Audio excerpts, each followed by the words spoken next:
Hello, everyone. Welcome to our very first Brunch with ECOS. Yay. Today, our topic is early career. My name is Makayla. I'll be moderating, and we have three wonderful panelists from our ECOS team. So we have Paul. Hello. And we have Raugi. Hi. And Sia. Hi. Great. So just for everybody joining us today, just so you know, we will have a designated Q&A answering section at the end of the 60 minutes. So probably like 10 to 15 minutes at the end. But if you have a question while we're chatting, feel free to write it in the Q&A little box here.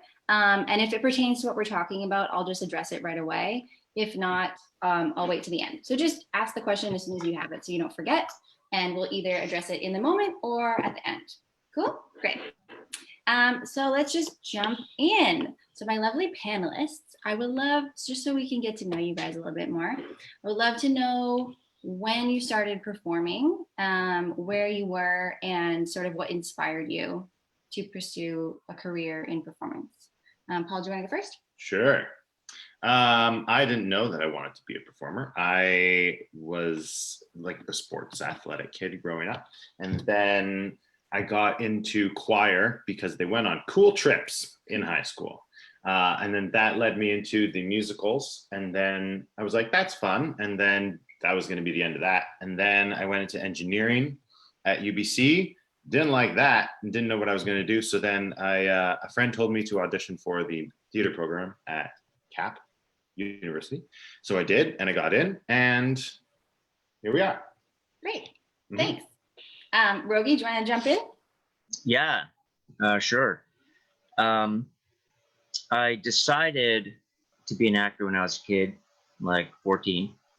I had thought I wanted to be a lawyer, and I was actually able to take some classes in high school, because high school started in, like, when I was in grade 7 in Quebec. That's where I grew up. And then it just went from there, went to trained to be an actor in Montreal, trained to be an actor here in BC at UBC, and then the grind, as it were, started. Great.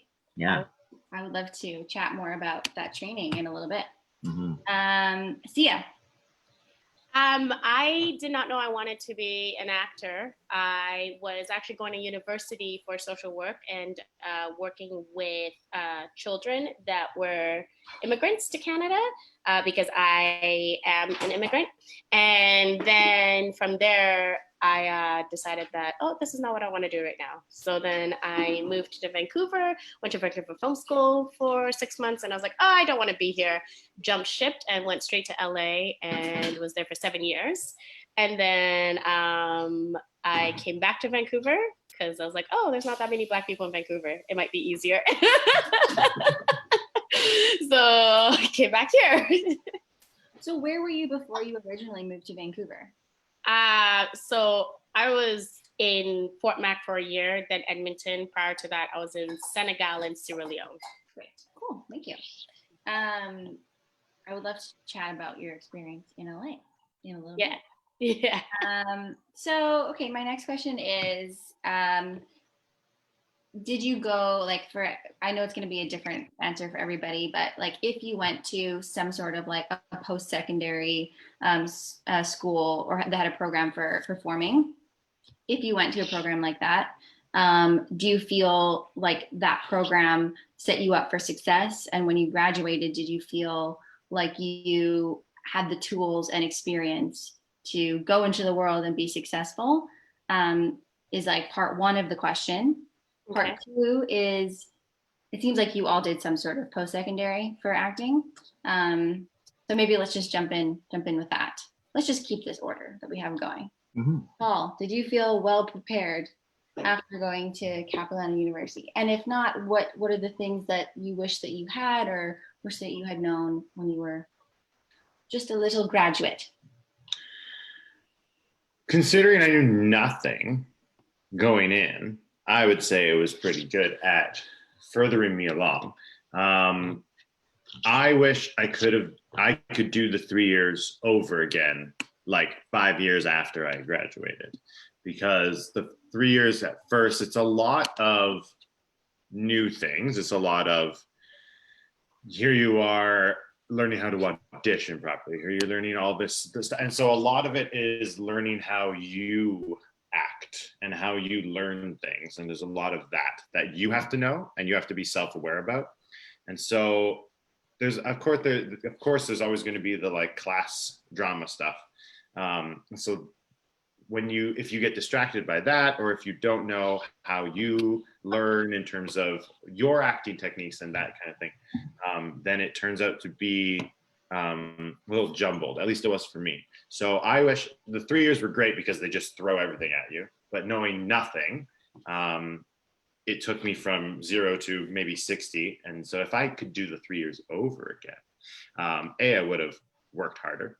B, I think doing it again like 3 or 5 years later, I would have been like, oh, those are all the things I missed because I just was working on the big things and was distracted by it. Yeah, it's also hard when you're 20 Yes. to know all those things. Yeah. Okay, I have a part 2 of a question that I'm going to come back to later. Raugi, do you want to talk a little bit about Montreal and UBC? Yeah. I actually think about this a lot because I train a lot of actors now as well. So my own training became very important for me to kind of dissect and understand. I was very young when I started like a conservatory style theater program in Montreal called the Dome Theater at Dawson College, which is very similar to like Studio 58 here, but it was very old school. It was very tough. It was very hard. You know, we started with 23 students, and after the first term, we were down to 14. And by the time we graduated, we were 7. And one of us had become our tech guy. He even stopped acting. And that's not to say like, yeah, wow, Raugi's so awesome then. It was just like, that's how they handled the program. You know what I mean? They just like, that was their philosophy. We're just going to cut half the class, right? And then we're just going to keep going. And this was before the government said you have to have at least, I think, 15 students in your classes or we cut your funding. So they could do whatever they wanted. They could graduate a class of 2 if they wanted to. So that was kind of like my fundamentals right there. It was like hard. It was like really like in your face. It was a very kind of muscular type of theater training. And that was like, 1990 to 93, right? And then I tried to, make it in Montreal as an English speaking Asian actor, and it wasn't happening. That's like a whole other topic, which is, happy to talk to anyone about it privately. But then I had to, I had to move cities. I was like, I wasn't going anywhere. I was young. I was getting in trouble, to be honest, so I'm like, I got to get out of here, right? So I went to BC, came to BC, went to UBC.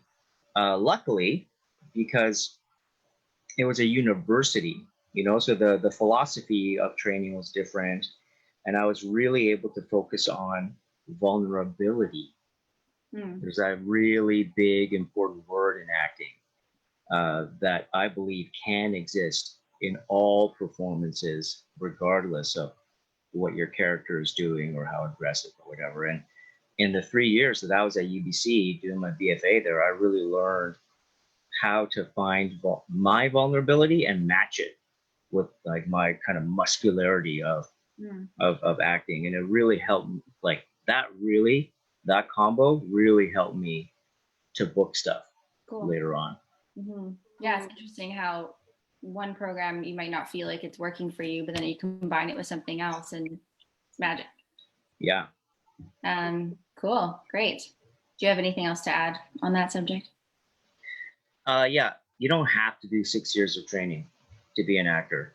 Totally. You can do no years of training and learn on the job. So everyone out there, don't get me wrong. I'm not saying education is bad, okay? Because obviously I trained for so many years, but I've met and worked with so many amazing actors that learned on the job and it was hard for them. Like they learned the hard way on set, first time in the theater, don't know what a stage manager does, not doesn't know what a rehearsal is. And they just like learned when they were young, and then they made it, and they're adults now, and they're amazing. So I just want to add that to that, the kind of flip side to it. For sure. Yeah. I feel like especially in this industry, everybody's path is so different and there's not a correct path. It's just, Sia, you said you went to VFS for a little bit. Mm-hmm. Do you want to talk a little bit about what that was like for you? You said you didn't love it. And I'll talk about VFS and NIFA, which are both of the schools that I went to. I was at VFS for 6 months there. And for me, it was just, I felt like it was a bunch of young people put together in this space, and we were just like being told emotions and feelings, but yet there was life stuff going on. And I felt like those 6 months was just like basically first year of college type of thing, where you're just like in this group, so much sexual tension, so much this, so much that. And it's just like, what did I get out of it? I don't know. So that was that. And then going to LA was a whole different story, because with going to LA, I found I had to do this all by myself. My parents are immigrants. Okay. So when I told them I was acting, first of all, they didn't even know what that was. They're just like, we thought you're going to get a degree so you can go work and have kids and like be successful. We didn't leave a third world country to come here for you to go do something called acting, right? Mm-hmm. So I had to get my own grant. I fought for that. I got my own money. Then I got a student loan. So when I got to LA, I hit the ground running. It was like I took advantage of every single little thing that the school provided me. New York Film Academy, I accredit them for literally giving you the key to everything and saying you use it the way you want to. And because of that, and because I knew that I was in a position where I couldn't work to make an income, and I was at school, I paid my way through here, and I'm doing all this, like I have to be successful at this and take everything in. So with that being said, my advice to up and coming students is, when you go to school, make sure you take advantage of every opportunity that is given to you.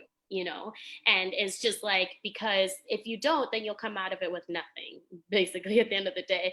And it also depends on the age that you go to, and also the type of determination that you go in with, right? And I do agree with you, Raugi, in the sense of you can learn by going to see teachers or finding or reading the books or whatnot. Like the whole schooling system is there. It's still good to go, but it's just like you can do it that way as well. Because when I went to New York Film, they taught us different techniques. That was their best thing. It wasn't just, we focused on this one technique. They taught different techniques so that when you leave the school, you can continue educating yourself in what technique you want to do, right? But yeah, that was my thing. And honestly, it helped me grow as a person, more so than just being an actor. And that was something that was pretty amazing for me.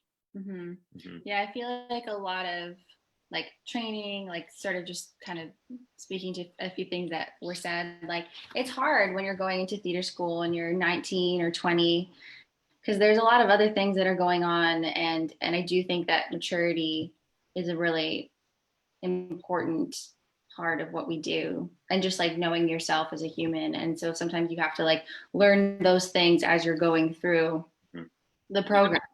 100%. Yeah. So did you have something else you wanted to say, Sia? Oh no, I was just saying 100%, because there are some times where you have to make decisions. Like I remember where there were times where it's like, okay, I'm going to meet with this casting, or I'm going to meet with this, but it's like I was still young and a bit naive. And it's just because everything was so thrown at you at school, you're just like, okay, I got to make it. How do I make it? I got to make friends with this person, do this. And it's like, it didn't prepare. That's the thing. The schools didn't prepare us, especially being a woman.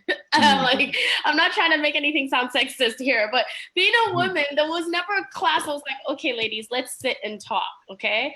This is what's going to happen when you're out there.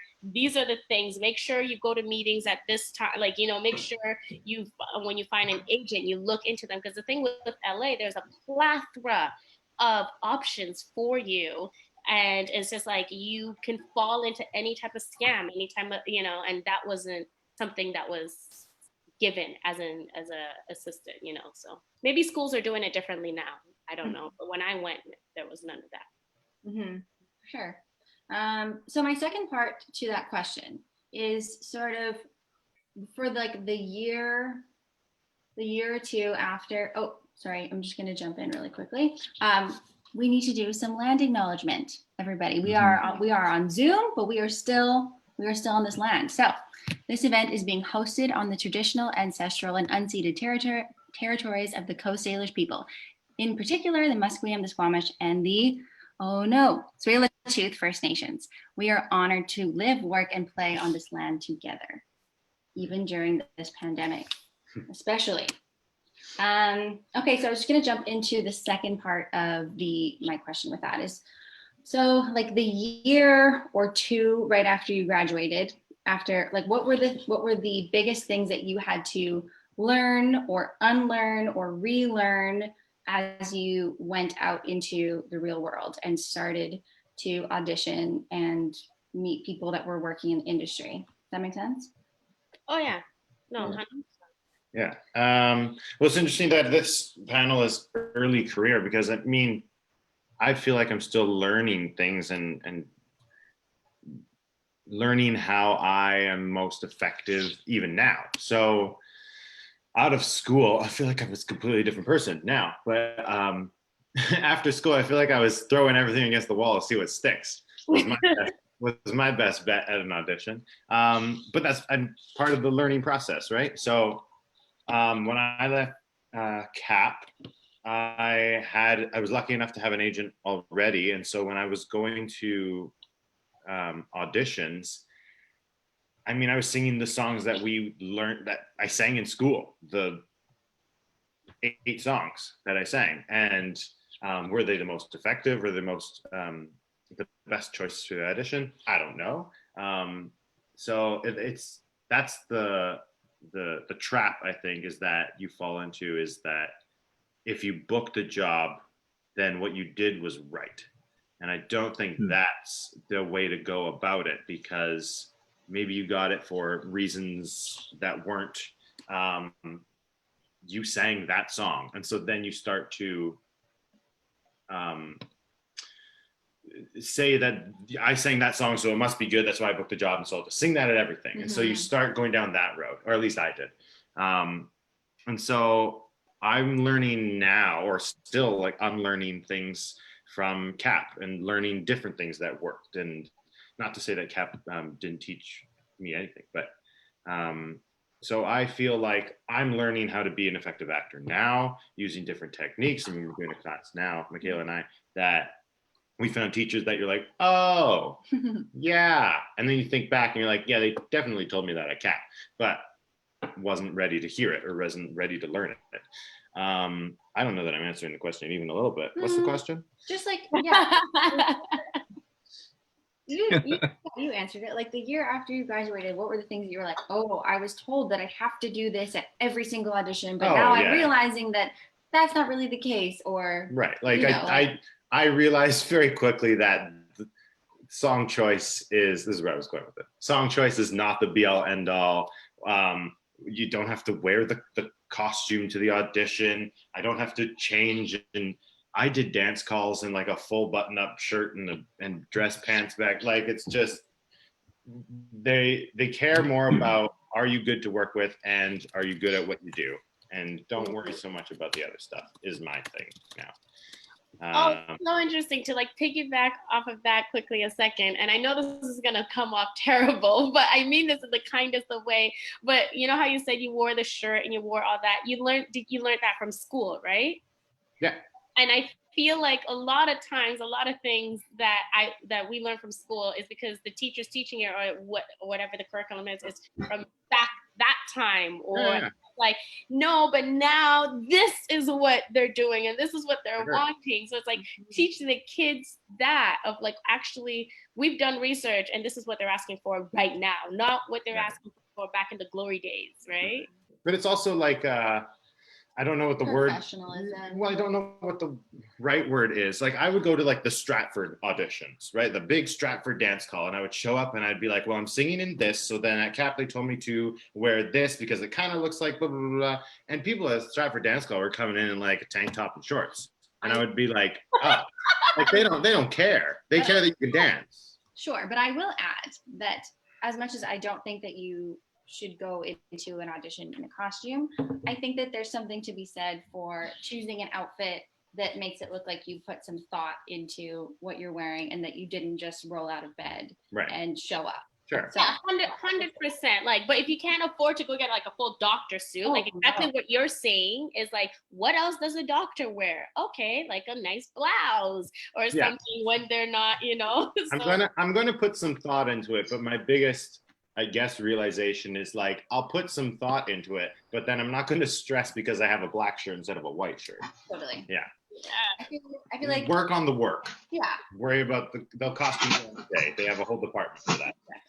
Exactly. Yeah. Right. Raugi. Yeah, maybe Sia can go first just because there's some rumbling going on over here. So I'm just going to turn off my mic for a second. Yeah. It's live. Yeah. Yeah, so to answer your question of what I would learn, what I would change, business wise, actors, I mean, like I'm more coming from the TV and film side of things, and it's just like, and it's the same thing with headshots and whatnot. I learned very quickly that you have to be business savvy. As much as actors were there and we're just like, yes, it's about this and that and feelings, but it's like, okay, you're gonna lose money quickly if you listen to everyone that tells you you need a new headshot every 6 months. You need to make sure you have this teacher. You need to do this, and it's like, okay, remember, everyone is a business in this. A lot of times, the teachers or the photographers are people who used to be actors, and now they realize, oh, I need to make money too. So here's my side hustle, and it's just like, unless you lost 300 pounds or you lost all 5 front teeth. Or like, but I'm sorry, I still have the same face if I have short hair or long hair. Like, did my face drastically change that when I come in that room, you're like, oh, who is this person? Like, it's not that serious. I get it. If your headshot was when you were 20 and now you're 60, okay, you need to work on that. But like, that's one thing I learned of like business savvy things, and like getting auditing class to make sure, can I audit your class for free before I put my money? Like, who's gonna buy a product if they haven't tried it? You know what I mean? It's just little things that you have to really research. And nowadays we have the internet. You can easily Google teachers. You can learn on YouTube. Like, It's just things like that I feel like, don't put yourself in that stress. You know, do your research before you give your money. Because at the end of the day, when it comes to the triangle of things, we're at the bottom, unless we are Angelina Jolie, that we get to the top and make that money. But we're at the bottom of all of that. Like, producers are making more money, casting is making more money. Like, even your agent is making more money than you know, when they have a collective of actors that are booking things. So just be smart with that, with like your finances. And also, as I was saying earlier, as females, and like as not just as females, but your morals and standing up for what's right when something's not comfortable, when you don't feel right, just speaking out about that. I feel like as artists, we're told like, you sit there, you be quiet, and you do your job now, okay? And it's like, huh? Like, you know, if I don't feel comfortable in an audition, and I get at the beginning, you want to say yes to everything. And that was another thing. Like, I remember I was saying yes. I said yes once. This is how I learned something. I said yes once to a job that I booked, and I will not say the company's name, but we were filming for an Ebola thing in Sierra Leone. Yeah. And here I am. They're like, okay, this is perfect. So we were in the woods, in the forest in LA, and I got the commercial, and we had set up the whole place to look like a village in Sierra Leone. And we were filming about Ebola as this commercial. And I was in such a shock, because I'm from Sierra Leone, so this is my country. I was in such a shock that I was like, I didn't know that this is how they did it. I was like, what is happening? But it was the whole thing of, I need to make money. This was a good paying gig. And here I was talking about, you know, just doing this commercial. And it's just things like that that I'm like, oh God, I shouldn't have done that. Well, there's things in your early career, right? I remember I was doing background on set, and there were 4 of us who were cops, and they were trying to save money, and so the production said, "Can one of you drive the cop car into the scene?" And like I was about to be like, that sounds cool. And one of the guys who's like, he was very like seasoned veteran, and he was like, "No, none of us are doing that. We don't have to do anything." And it's not about being antagonistic, and it's not about being like just saying the opposite. There's no insurance that like, you're not being paid for it. So there's so many things that he was like, you don't have to do anything. And so eventually they got one of the crew to drive it, and they made the movie, and it was fine. But like it's things like that I was like, oh, they don't teach you that in school. You have to learn that. And if you don't, there's a lot of people saying yes to stuff because they're like, well, if I drive the car, then maybe they'll upgrade me, or they'll invite me back. And it's just, you just got to know your boundaries. Yeah, and there are people, professionals, there's stuck people that they'll hire just to drive a car because that is what they get hired for. And that's another thing. It's like, don't think there's a fine line between being difficult and standing up for yourself and saying no. And I think that's what it is when a lot of us stand together and say we know what the right things are and we're not scared, because there's this fear mongering that goes on. Oh, if I don't go in there, they don't like me, because as actors, we're just seeking approval. Please like me, please want me. And it's just like, you're gonna suffocate.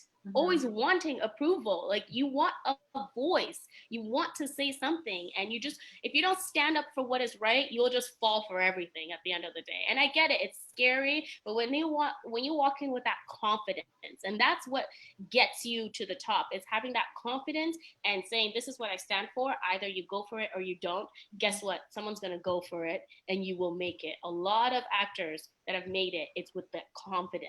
Exactly. And I feel like by doing that, people will respect you more. I loved what you said about not feeling like you have to pay for everything, because I feel like, especially when you are young and you've just graduated from a theater school, I feel like we're particularly susceptible.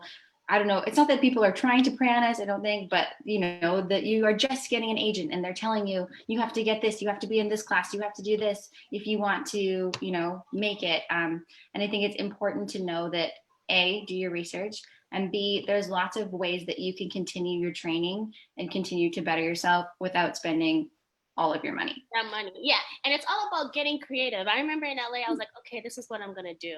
Okay, I would go and audit every single a teacher's class, and then I'll do like a couple of sessions here, that boom, put them on my resume, because I'm like, they see me, they know me. But then you know what I'll do? Get out of that, just do the audit, get out of the class, go and put that on my resume, and then get a group of my friends together and be like, okay, guys, so this is the technique they talk about in this class, because every single teacher has someone that they use, like whatever technique that they like to use, and you can always find it on the internet. And start your own group together at home. Set up Zoom, do a Zoom call and start practicing. Learn your practice just one line monologue, whatever it is. Do that, and that's how you will get better. If every single day you take a half an hour, whatever it is, you will get better that way. And at the end of the day, you could go in with a resume that doesn't have A-lister teacher names on there, but because you've been practicing every single day and you go in and kick ass, they're going to look at you and be like, oh, this person has no one, but what have they been doing? It's like, actually, I can't afford to go to all these school classes, and I just did it on my own. But you just have to get creative. That's what it was. It was Larry Moss, who's one of the most high-profile acting coaches in North America, who says you can get so undeniably good at acting that they can't afford to not hire you. Exactly. Yeah. Okay, Raugi, are you ready? Yeah, totally ready. We're going back. What are the things after theater school or whatever training that you were like, okay, I need to figure this out for myself? Well, maybe, my age demographic's a little different, but I think there's some useful information, like my first 3 years. So I graduated UBC 97. 98, booked my kind of first gig with Bart on the Beach as an apprentice actor, right? So you're getting paid half upscale, and you're learning, you know, from all these veteran actors, and you're like immersed in Shakespeare for like 5 months, right? It's awesome. But those first 3 years, I'm not gonna lie, were really, really tough. And it's not like after 3 years it was so easy. But the first three are pretty tough. You're breaking in. You've just been kind of pulled and stretched in terms of your training or whatever. And so what I want to encourage everyone to think about is maybe before you go into training, if that's what you're going to do, or before you're going to really, you know, hit the business, ask yourself in a very honest way, who am I? It's a huge part of my philosophy in training others and in applying my own craft. And then you ask that question with curiosity, because that will most likely lead you to the real answers if you're just curious. So hopefully you won't judge, you'll just accept, because you're going, well, I'm just curious, Raugi. Who am I right now? You know, just wondering, right? And then I kind of answer that question, and I do my 3 years. You know, like I wish I had done that. I wish somebody had said to me, Raugi, ask yourself who you are now, and then ask yourself who you are after your training. And be curious and be honest. That would have helped me out, because it took, you know, it took some time for me to really figure that part out over those first like 3 years. You know, there was like, I didn't have a computer. There were no smartphones. So I didn't have the internet.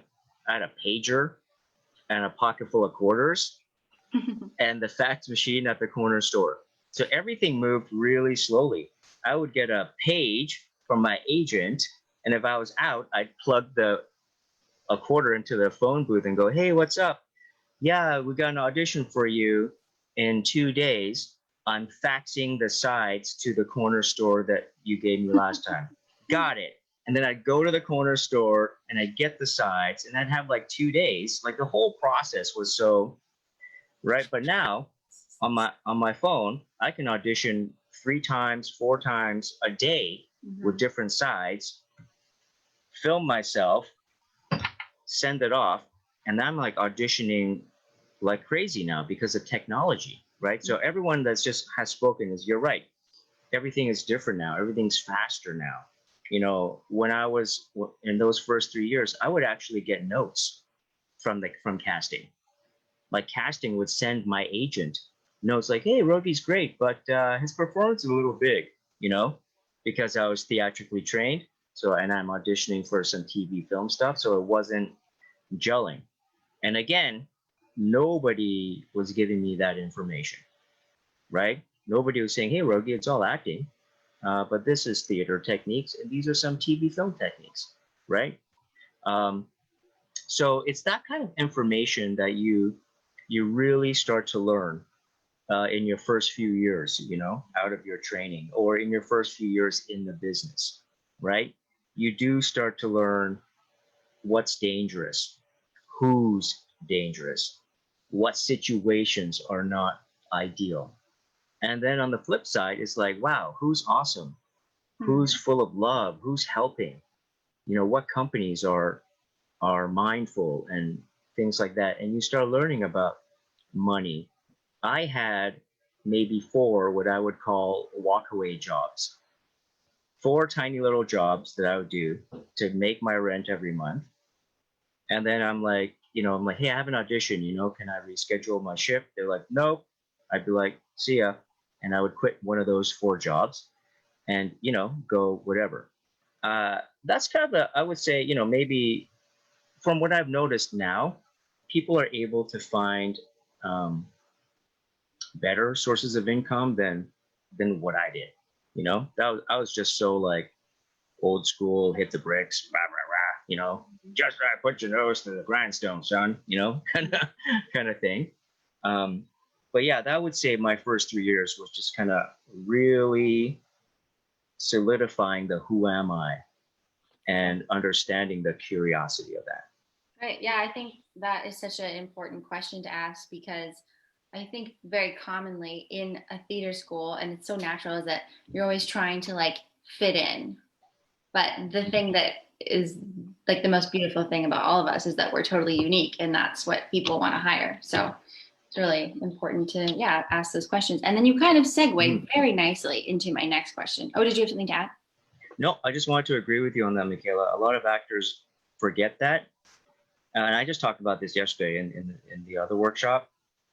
Who you are is super, super important. You know, you walk into a room, like let's say I'm auditioning for some TV or film thing, you know, and I walk into a room with 5 other Asian guys that kind of look like me, right? And all our training, let's say, is equal. You know, in the end, they're looking at who I am. They book Raugi because Rogi's able to be as authentic as he can, comfortable with who he is. Mm-hmm. And so I just wanted to reiterate that with what you said, Makayla, because I think it's really important that actors remember that. And it sounds simple, but it's a hard thing to do. The whole industry is telling us all the time, you're not good enough. Mm-hmm. Don't be you. I don't want to see you. Like, that's the message, which is really, really dumb, because that's not what they want to see, is our authentic self. Mm-hmm. But the message is constantly, look at this picture, we want you to be this. Look at this thing, we want you to be that. And then the notes you get often in casting are completely unplayable. You know, they're like, what? I don't understand what you've just kind of given me a picture. Like, you know, it's all about this weird kind of illusion often, you know? So yeah, I agree with you. Like, it's 100% so true. And like, with that being said, the secret is they don't know what they want.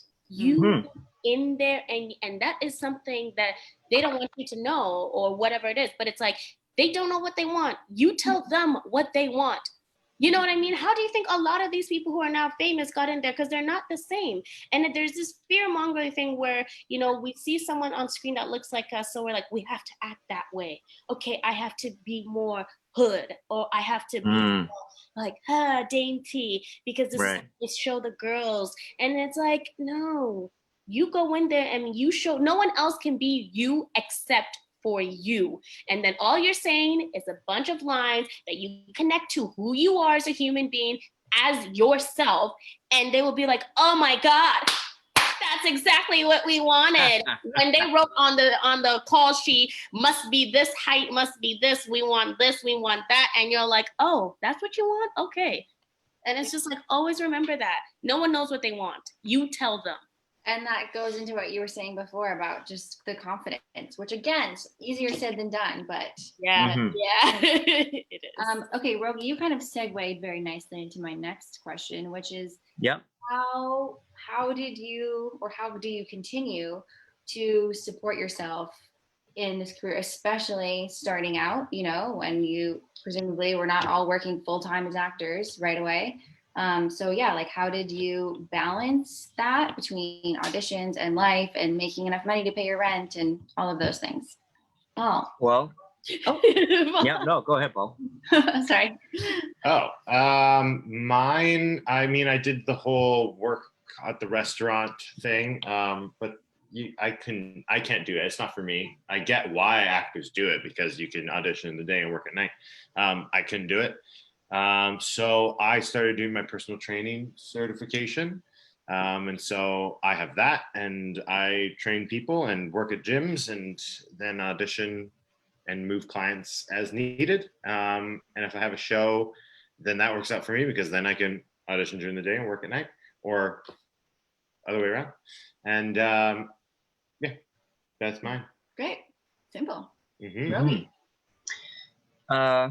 Well, I'm going to say something that might be a little bit unpopular, but it's true. You know, right out of school, before Bard on the Beach, I got to the point where, you know, I was sharing a can of tuna with my cat. And that sounds romantic, but it's not. It's not like the movies. There was no cool music. There was no, like, it sucked. It like totally sucked. You know, I had bought this, like, the cheapest cat food I could buy for my cat, and she wouldn't even eat it. She just looked at it and went, what's that? So I was like, fine, we'll break out the tuna. And then we like literally ate out of the same can. And I'm like, this sucks. This like really, really sucks. Right. And, you know, creditors were phoning me, like, you name it, right? Rent was coming up. And I'm like, wow. And all my energy was spread out into all these tiny jobs and all these things. And my mind was just filled with millions of other people's schedules in case I had to audition. And, you know, I just had to sit there and go, this isn't happening. I'm not going to make it this way. None of my energy is going towards my acting career right now. So I had enough money saved up for a month of rent, which then was $600 for the month. And I just quit all my jobs. And I just sat there in my apartment and I was like, okay, this is it. And then Christopher Gaze filmed me. I feel like there's a saying that I can't think of what it is, but like necessity sometimes can be. It's the mother of invention. Thank you. Thank you. Yeah. And, you know, I'm not saying everyone has to do that. I'm just sharing my experience. That's what happened to me. I recognized, so in my journey of who am I recognized, oh man, I'm not putting any energy into my craft. So I saw where it was going. I took a chance, stopped everything, got the call. And then even then, it wasn't like I was making tons of money, but I was making like just enough, you know, just enough to pay rent, buy good cat food, get some good groceries, and just continue. And then from that point forward, you know, like Paul, I started to coach people in acting. And of course, I had like coffee shop jobs and things that were flexible, you know, where they would let me go and do other gigs. I would like take the evening shifts if I could, so I could audition in the day.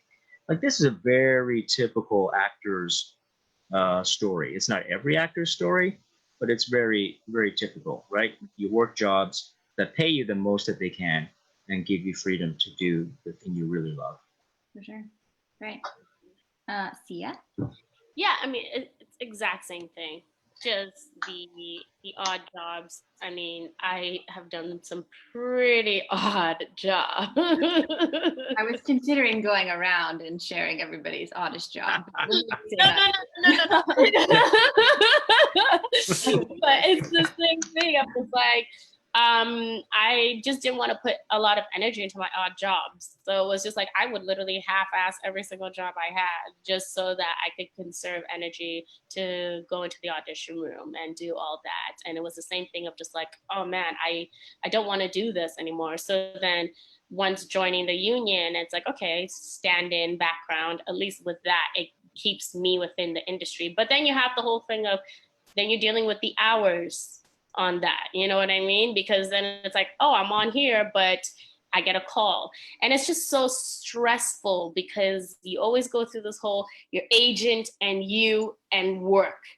It's like somehow it's a tornado waiting to happen because it's like the agent needs you all the time to go do this and you need this, but if your work doesn't understand, and then it's like, well, then you need to switch the job because this job isn't working for you, and do you even really want to act? Do you want this? And it's like, yeah, I want to act. And it's like pressure from the agent, and it's like, oh my god, like there's just so much, and then you're lying and you're doing this because you want to get out of it.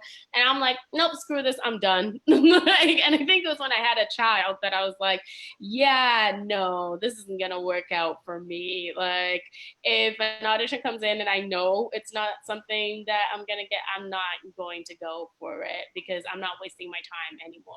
I'm either going in for stuff that I'm like, yep, this is it, or a casting that I haven't seen, a casting director I haven't seen for a while. But if the casting director knows me and it's something I'm not gonna, I'm sorry, no. And this is it's my career, so let me botch it or let me make it at the end of the day because I'm the one going in the room, not you.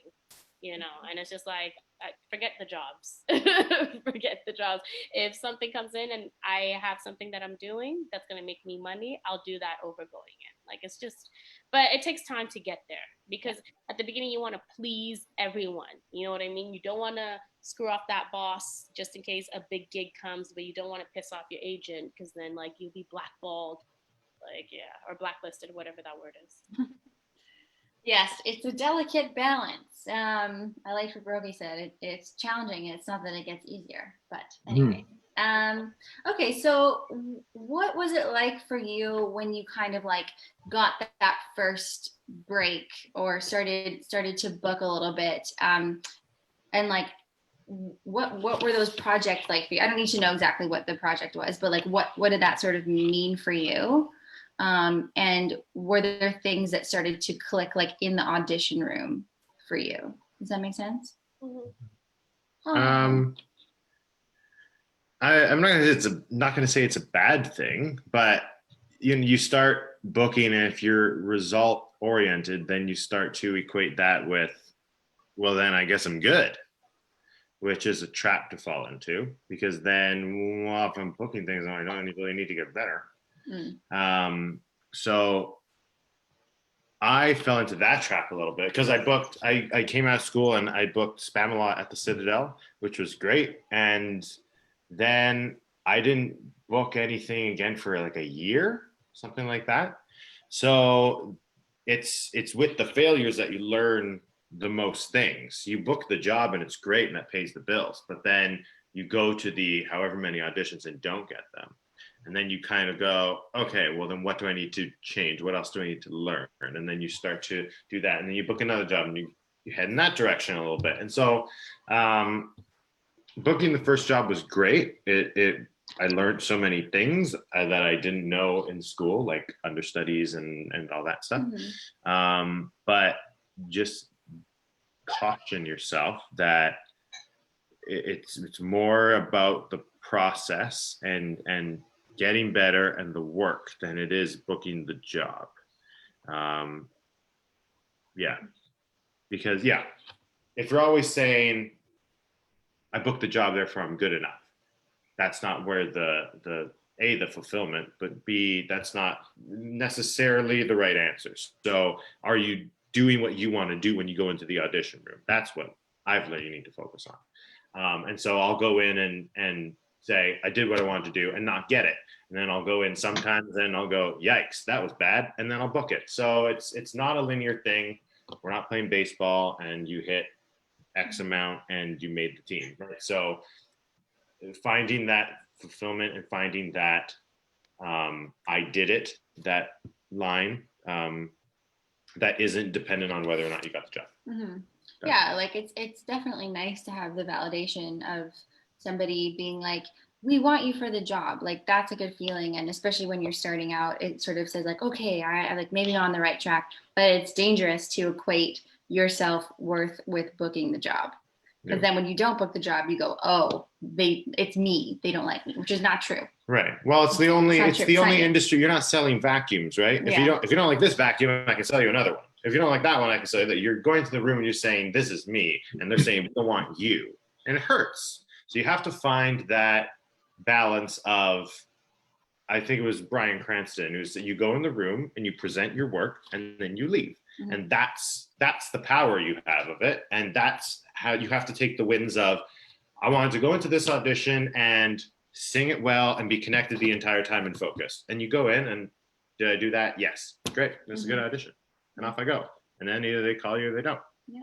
I have no control over that, but yeah. Yeah, it's a hard thing to learn, but Raugi, you're on it with I learned a lot of things, like, which I want to talk to anyone who's listening here who's new to acting. Doesn't matter your age. It's true what Paul's saying, and Sia has said it, and Makayla. The important thing is you prepare your audition, and then a good question to ask is, after you're done your audition, did I execute my plan?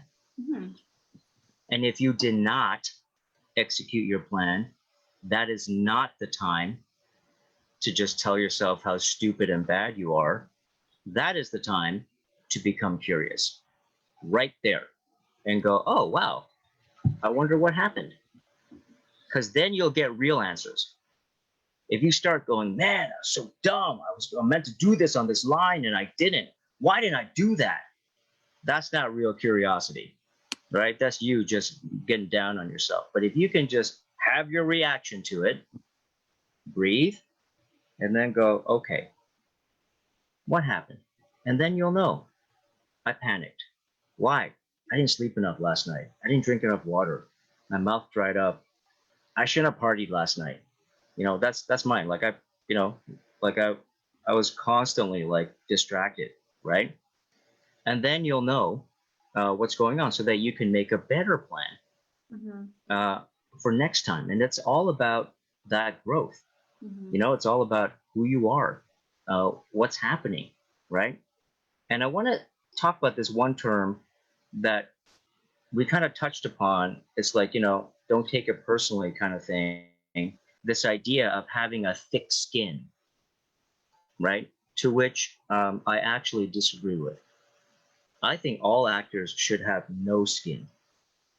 All actors should make their hearts as big as it can, so that that love energy, like if you love auditioning, if you love your craft, if you love being in the room, that's way more powerful to absorb any negativity than to continuously build up a thicker and thicker skin, because that will hurt your acting eventually.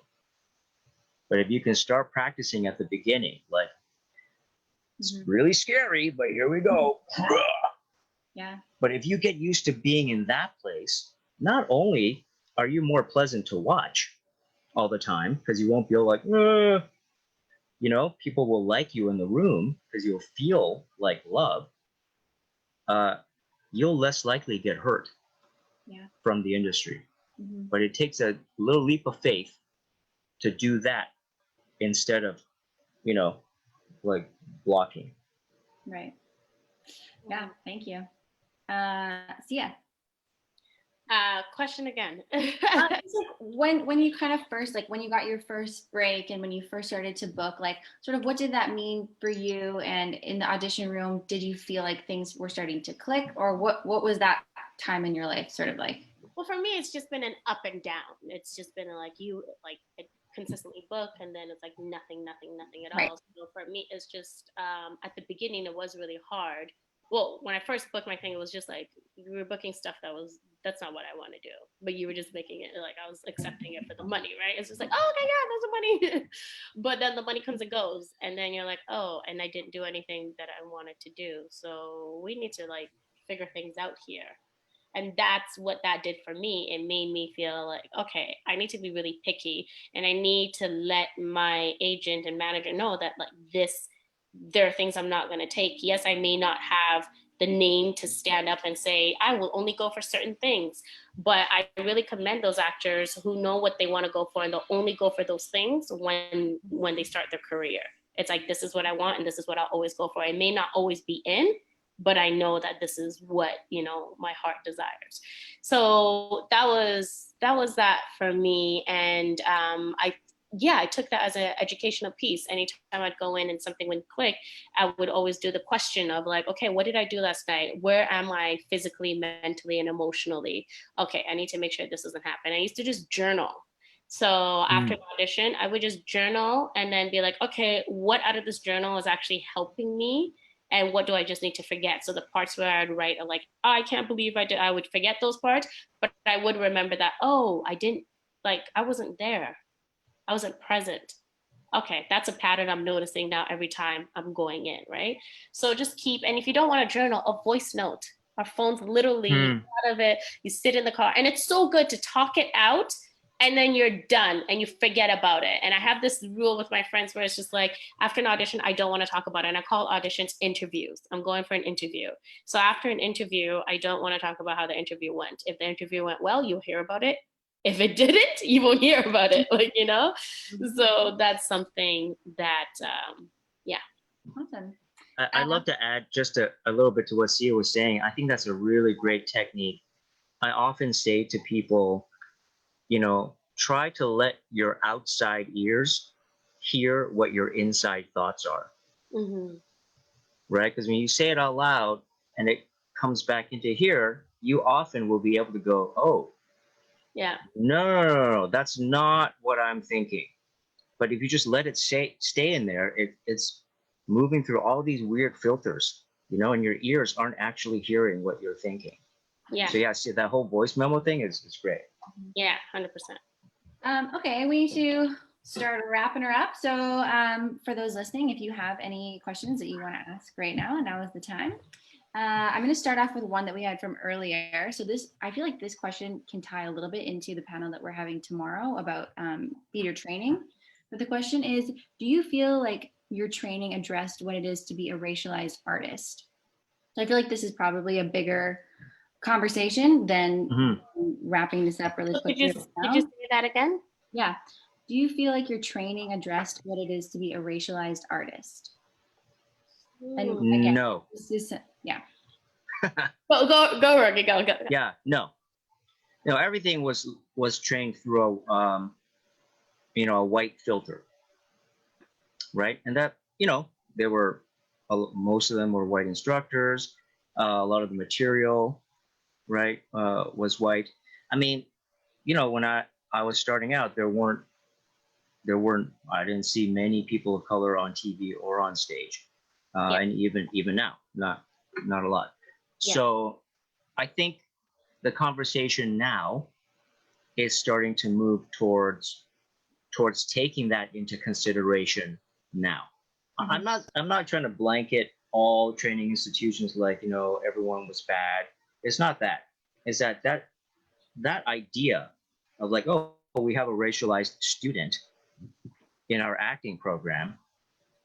The idea that that person sees things differently wasn't even an idea then, but it is now. So I think training institutions are amending their training now. I mean, if you say now, it has to be like now, because when I was going, it wasn't like that. And my quick answer for this to all BIPOC people out there: do your own education. I say this as seriously as I can, okay? Because you got to remember, these institutions that are teaching you, it's all very so white. It's very, very much so. So when you're done with school, I need you to go on YouTube. I need you to go on Google. I need you to find one Black playwright, female or an Asian one or whatnot, and then start going down that rabbit hole. I need you to go on your spare time, read books that are written by people from Iran, from everywhere, from wherever you are. Get to know your own so that you are very well versed, educated in that. And then you can either A, share that with everyone else, or B, go to your school and say, this is the homework I've done. And I'm not saying it's like your job to do this. It's the institution's job to do that. But for your own self, do this, because then you won't fall into the whole thing that I fell into, was like, okay, so I need to be real ghetto when I go into this audition. We need a Black girl for this. And it's just like, no, this is not, and then when you're in the theater room and they're saying, well, I feel this character would be like this, and say, no, as a representative for what I'm playing, this is actually how the character should be or would be or whatnot. You know what I mean? So it's just something that's my like quick answer for right now from a bigger topic. Yeah, I think that Paige is listening. So I feel like maybe that's a question that we can continue tomorrow when we talk about theater training. That's a good one. Absolutely. I'm sure she's writing it down.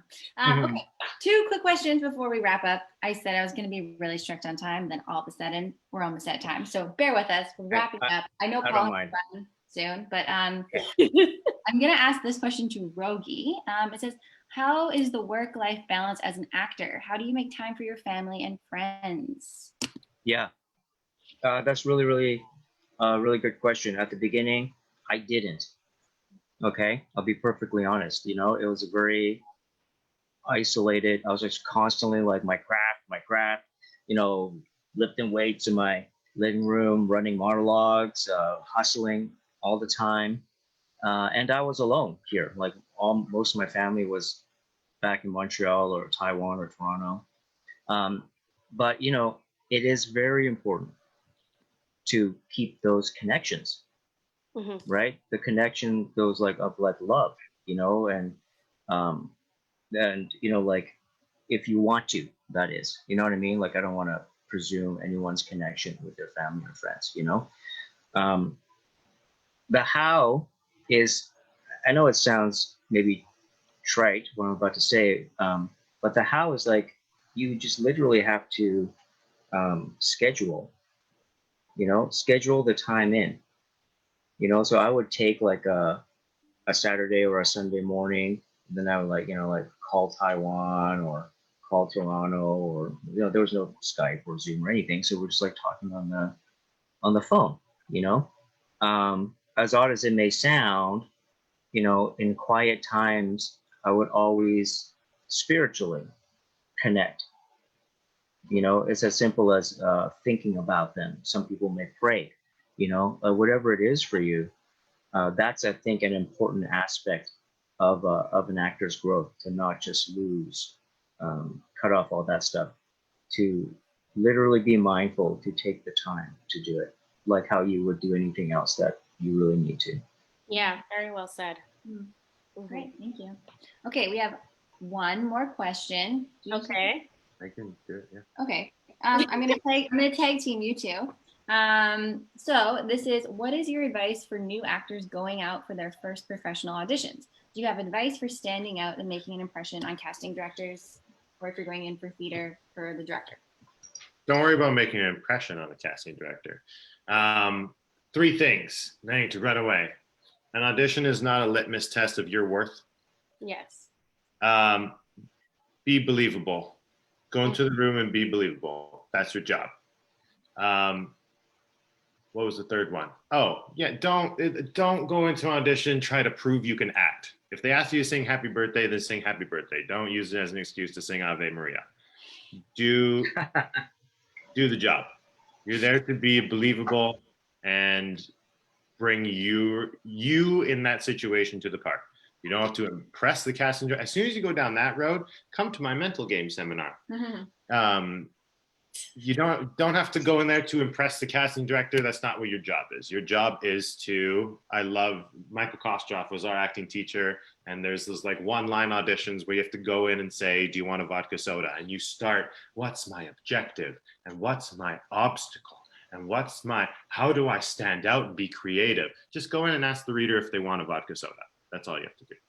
Keep it simple, be believable. It's not a litmus test of your worth if you don't get it. Don't sing Ave Maria. I gotta go. Okay, thanks, Paul. Bye. Thanks, Paul. Oh, very good. And exactly. Yeah, do you want to add anything to that? Yeah, honestly, just be yourself. They don't know what they want. Always remember, go in there. They don't know what they want. Be yourself. No one else can be you except for you. And I get it. Like the whole, what is this objective? What is this? Like that is all work. Do the work. Get in the room. Let go of the work. Do not get hung up on the work.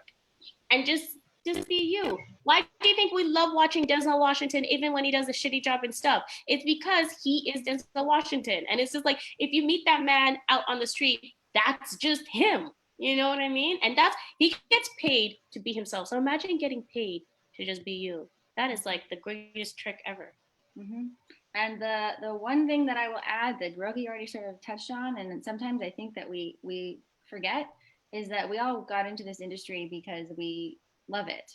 And so I think if you go into your audition remembering that you love what you're doing, even if you're stressed, even if you didn't get enough sleep, whatever it is, just going in and remembering that you love what you're doing, that will be translated, and people like watching people do stuff that they love. So just remember that.